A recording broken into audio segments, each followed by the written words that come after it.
aad iyo aad baan usoo dhaweynaya sarifleyda iyo qoladan dhaqaale ka shaqeysa ee muddada dheer dee imika waa khubaratiin inaad qortaan unbaa waayo araggina loo baahayay waayo adduunku waxaanu hore uga maraa qofka dhibaatadu soo maray ayuu qoraa ka dambeena uu ka baydha oo halkii adigu aad sharkaas ka dhacday inankaagu inuu ka dhaca maaha ama ubadkaagu inagu inta badan wax ma qoro saasaynu mar walba nin wax qoray u dhegeysanaa waxaa laga yaabaa maanta in hargeysa suuqyadeeda dhallinyaradeena jaamacada ka baxday haddii la bal hargeysa suuqyada maxaad aada weydiisaba meel hablaaye inuu google-ka ka eego waayo aabihiin uma sheegin awowgeyn uma sheegin waynu iska soconno markaan waxaa leeyahay maanta anaaba dersiid ka bartee hawshan aad soo marteen ilaa 95 dee in yar maaha waa PhD inay noo qortaan baa wanaagsan inoo dejisaan hadhow taa ka mid noqotaan haddii dhaqaale xumo timaado ama dhibaato timaado waqti kasta haddaad qortaana carruurta inaad ka dhexli haddaad idinku nooshiina waqtigeeda la weydiin doona sidoo kale haddii ay noo qori lahaayeen awooyaasheen sidaynu u noolayn aynu isugu fillayn nolosheena hadday noo qori lahayn maanta dhibaatooyin badan iyo warar badan aynu hayeen uma hayeen hadday xoolo dhaqato tahay hadday dhul tahay hadday sida loo kala baxa marka muran dhacee dadka isqabsada ay tahay waxay la tahay haddaynu teena aqooni lahayn inaynu hore ugu kori lahayn oo mashaakil badan imika oo aynu haysto sasa marka wax dhacaan aanu ka bixi lahayn waayo wax kastoo dhaca waxaynu akhrisanaa nin wixiisa qorto aabiye ka dhaxlay marka waxay la tahay si aynu u noolaan karno oo carruurteena dhaxal uga tagno waxaynu haynaa hantida ah qof loo intuu yaqaano qof kala ha baro imika in badan 30 sano joognaa ilaa mahad baynu joognaa lana waa ictiraafsanaa waanu ammaankeenna iyo dhaqaalaheena iyo wan wadnaa waa ilaahay mahadi laakiin haddaynu isa sii dhex galo aynu iswaraysan nin waliba hawshu haye ka kale nin waliba dhabta u gaarka ah haddii ka kale uu ka waraysto waxbaynu qaban lahayn taasaan ku dhiirinaya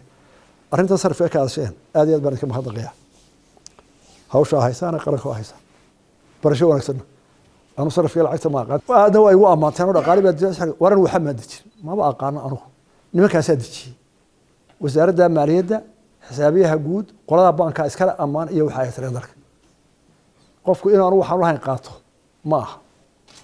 iyaga hawsha ka soo baxay waliba aad iyo aad ninka maaliyaduna aad iyo aad buu dadaalay aqoonna uu lahaa sabir badan oo ku daray ninka banka iyo shaqaalihiisuna waa la mid nimankaas aqoon tahay iyaga laga wareysanaya anu waan u yeeray warnimada dalku hawshaas u baahan yahay qabta dee way ku ammaanay ajarna ilaahay ka siiyo ila waa waxay dalkooda qabteen idinkii la shaqeeyay waa mahadsantiin iyo qololo shaqeysaaba aad iyo aad baan faraxsanahay maatikiina iyo shirkan sunnimada iyo barasho wanaagsan sariflaasha marka anigu aqoon lacagta u marihii laakiin dadka banka iyo wasaaradda maaliyadda wasiirka iyo xisaabiyaha guud u adeegyihiin ayaa inoo dejiyey waxaa la tahay dalka wixii joogaan isku geysano oo iswaraysta qola waliba dadka qaar markii warramaan waad yaabis afkarda hayaan laakiin waa la isgaarinidii waa kan dadka ilaahay kala qoqobay marka intaa la furu baran anigu ogola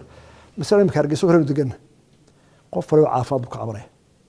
lacagta inagaga baxda caafimaad dadkana waxaa yimid cudur la yidhaahdo caafimaadka wuxuu jiraa dibadda sumbiga carruurta laga gubi jiray waa in indiya la geeya haddii aynu xisaabno lacagta hargeyso qura ka baxda maha somaliland dhakhtar nagaga baxa haddii aynu sugayno dhakhtarka adduunka u wanaagsan oo dhisan lahay laakiin waa maxay weynaan sooga indee isna maqlamayno oo nina warma hayo markay ku dhacdo buu cararaya markay mushkiladu ku timaado war mushkiladaas aynu uga daweynaa inuu suga nimaadna waa hargeyso waa magaalada qura ee aan lahayn guddi horumarinada iska warhaysa sabab degmada hargeysa sarifle taajir baan wasiir guddi horumarinada caawa oran karta dawladda hoose afarta qolo ee la doortay in la caananta marka la dhaafo dad aqoon-yahan oo waayeela oo shaqadii ka tagay oon wax shaqo haynin 70 jir 60 jir bensha wada ah oo nin waliba yaqaano shaqo gaar mid waa caafimaadka mid waa amni mid waa injineer mid waa bankar gaboobay way soo wada habeenkii maantina wala walaalo mid wala dhawatadu garanayn bura waxa loo hagaajin waayay kii injineerka waxa maxaa wadada loo dhis waayay kii dhaqaalaha yaqaan waxa maxaa lacagtiisa looga dhigi waayay kii caafimaadka waxa maxaa wax san loo yeeli waayay haddaba waxa kale hadii odayaal iyagu shaqaasi neer citizens inta isu tagaan ay ra'yiga ururiyaan